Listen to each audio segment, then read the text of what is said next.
Guys, there are some parts in this movie that are so bad that it made my hair blow out while watching it. My name is Brandon Keith Avery, and this is just my opinion.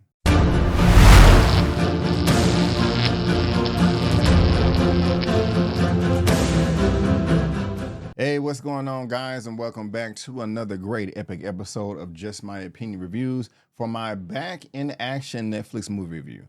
And if this is your first time finding me and you happen to like this video, please give me a thumbs up and consider subscribing. Back in Action is the latest Netflix film that you can stream at home on your couch in your convenience. And I was looking forward to this film because it stars Mr. Jamie Foxx. I'm a big fan of his, and I'm also a fan of Cameron Diaz. And this is one of her first productions that she's been a part of since her retirement in 2014. Now, this is being directed by Mr. Seth Gordon. This is what the gentleman looks like right here. And if we scroll down and look at his filmography, he was a part of the Night Agent TV series, which I haven't seen, For All Mankind, Dan the Weatherman, Baywatch that came out in 2017. I can go down the list. Identity Thief, that's the only film on his filmography that I think I did. No, I did see that film and I think I did enjoy it, but nothing else is recognizable to me. You guys can let me know if you are familiar with this man's work. I am very, very curious on that. But like I said, I am a big fan of Jamie Foxx. I'm also a casual fan of Cameron Diaz. They are very recognizable in Hollywood. Pretty much anyone knows who they are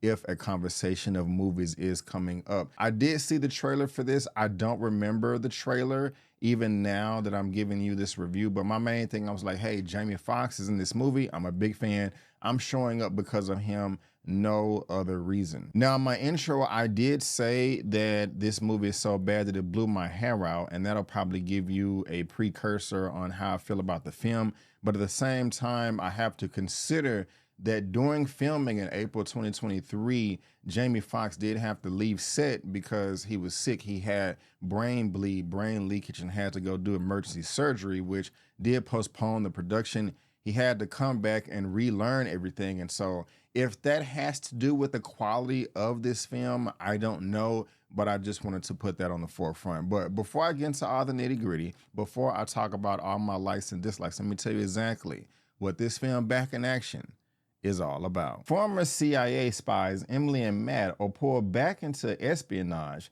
after their secret identities are exposed. All right, guys, the first thing that I really did like about this film is Jamie Foxx is funny. A time or two when he did deliver a joke, I did laugh. I'll go ahead and say one of them had to do with Jason Bourne, and that was the first time that I verbally laughed out loud while I was watching this film. Another thing I liked about this film is the ending did surprise me. I'm not gonna say that it was just a big question mark over the top of my head while I was watching. It's like, oh my gosh, I have to figure out the mystery. Who is behind all of this? I bet it's so-and-so, or maybe this person over here. Not anything like that. But for majority of the film, I thought we were headed in a certain direction. But then when we got to the third act, I was genuinely surprised. I said, oh my gosh, I did not see that coming. I thought I did, but I was wrong. So I have to admit that they did surprise me. I also like the fact that the film is somewhat self-aware. Now, that does not come into the third act of the film.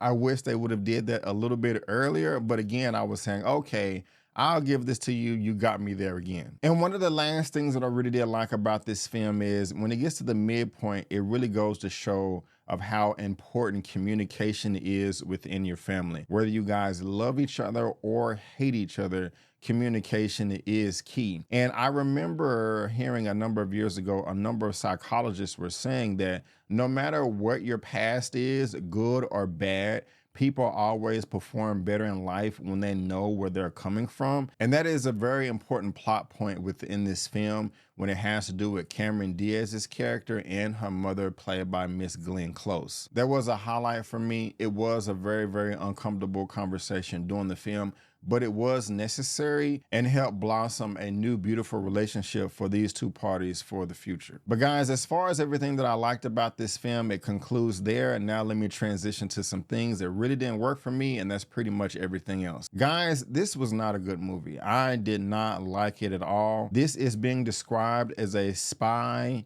action comedy. In my good portion of this review, I talked about a joke by Jamie Foxx, and yes, he did make me laugh, but it took the film 45 to 50 minutes to get there, and that's the only time I did laugh in the movie. There was probably another time in the third act, but right now, as I'm giving this review, I only laughed one time, and like I said, it took too long to get there. The next, this is being described as an action spy film. As far as the action and spy espionage, I think it's some of the most ridiculous things I've ever seen in film. During the opening scene of this movie, Matt and Emily, Jamie Foxx and Cameron Diaz, are able to pull off more stunts and action beats than Ethan Hunt in the Mission Impossible franchise and James Bond combined. And what makes it worse is they make it look as easy as making a peanut butter and jelly sandwich. Guys, I'm not exaggerating. It would be easier for you to go into Walmart, get one bag of chips, ring yourself out at the self-checkout, and then walk out of the store. That's what they're able to do with some of the highly most decorated, dangerous individuals in the world. And the creators of this film expect you to believe this? No, it's just ridiculous. It's very, very insulting. And man, it is just a waste of your time. Now, after the opening scenes of this film, there is a shift. There is a transition of tone, and there is a time jump of around 15 years. So I said to myself, okay, my gosh, I was scared for a second. The first 10 minutes of this movie just really didn't matter. That's not what the movie is about. Of course, we can't really compare this to James Bond or Mission Impossible, even though it's described as spy in action. They also throw comedy in there. Now we're really at the meat and potatoes of what this movie is about. And it's just that Jamie Foxx and Cameron Diaz, they're retired, they're no longer spies, and they're trying to relive their life as a family and put this behind us. So we're gonna be seeing a ton of comedic moments between them and their family and them trying to hide their true identity. Now, when I realized that, I got happy and it was a breath of fresh air, but unfortunately that's not the case because the whole family dynamic does not work at all. Let's just go for Emily and Matt, Jamie Foxx and Cameron Diaz. There's no chemistry in between their characters. It's like they met for the first time 10 minutes ago before the director said action. And what's crazy about that is this is not the only time these two stars have been on film together. In 2014, they were in the film Annie and also Any Given Sunday, which I think came out in like 1999, 2000, 2001. Now, I'm not saying that in those films, they just had a ton of chemistry together either, but at the same time, for this being their third film together, I wanted more than just me feeling like they met 15 minutes ago. They don't seem like friends. They don't seem like a couple. They don't seem like they're in love, in a relationship or whatever. They just feel like they're colleagues, that they're co-workers, and they have to work together in this house, and they really don't want to be there. As far as the relationship that they have with their kids, it's non-existent. Jamie Foxx is black. Cameron Diaz is white, so of course the kids are mixed. They're going to be biracial. And I was kind of thinking to myself, okay, maybe that's the reason why I can't feel an attachment there at all. But no, that's not the reason either. Cameron Diaz's character Emily is just playing the role of a bad mother, and so is Jamie Foxx's Matt playing the role of a bad father. There is no communication between any of them. There's no relationships. There's no nothing. There's just people filling in roles because they wanted a paycheck or had nothing better to do. Jamie Foxx does not feel like a father. Cameron Diaz does not feel like a mother. And these two do not feel like a couple, married, relationship, or whatever. Now let's get to the kids. The boy I did like. He was cool, a bit socially awkward, but hey, it is what it is. Sometimes people are a little awkward here and there. There's nothing wrong with it. But the daughter, I could not stand her at all. She is so disrespectful. It makes no sense. And what I don't like about the film is from a cultural standpoint, Jamie Foxx is a black dad. There is no way in hell that he would allow his daughter to talk to him this way or treat his mother this way. And to be honest with you, I can only give a testimony of black people. I don't know what a brown father would do, a white father would do, a brown father would do, an Asian father would do. But I do know what most black fathers would do. But let's just say we don't even want to consider race at all.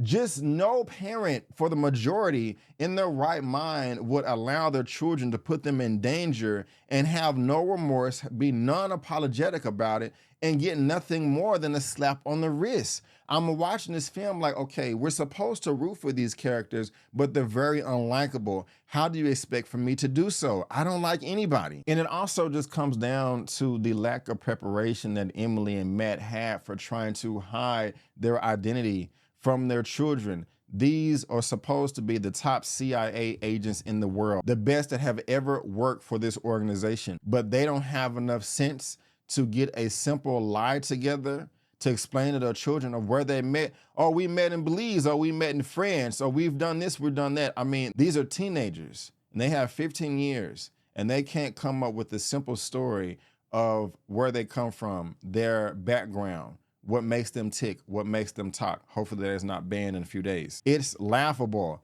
Parents all through history have always lied to their children about this, about that, about everything. That's normal. Parents always lie to their children when they don't want them to know something in the past. I mean, this has always been the case. Later on in the future, they may know the truth, but for the most part, parents do withhold information from their children. But these two experts are not able to do it. It just doesn't really add up. That's just illogical to me. So you don't care about the characters. There's no chemistry in between them. There's no logic or reason when it comes to the plot.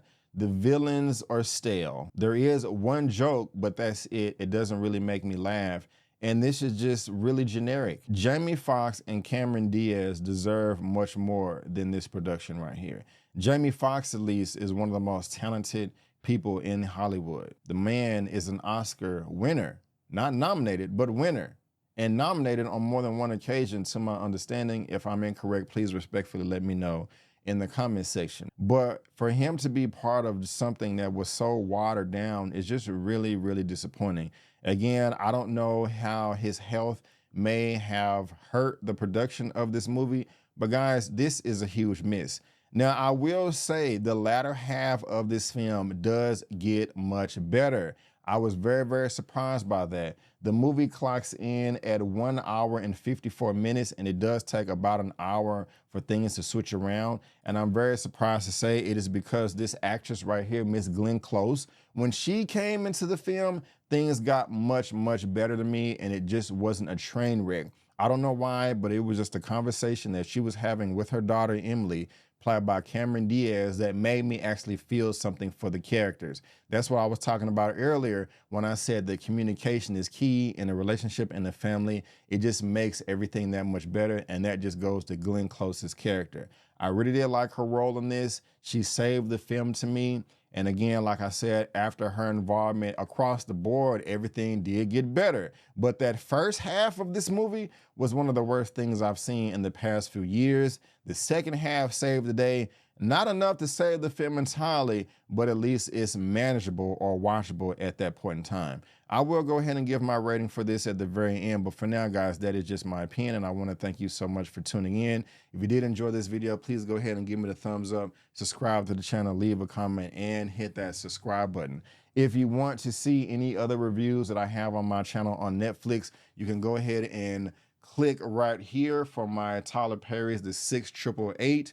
And also, if you want the latest review that I have for a martial arts film for Donnie Yen called The Prosecutor on the Well Go USA Entertainment YouTube channel, website, distribution, you can go ahead and click right here. And if I had to rate Back in Action out of a 1 out of 10, I'm going to give it a 5.5 out of 10. Yes, a 5.5 out of 10. But guys, again, I just want to thank you so much for tuning in. And before you go, don't forget, I'm B. Avery. That's just my opinion. Peace. And I'll see you next time.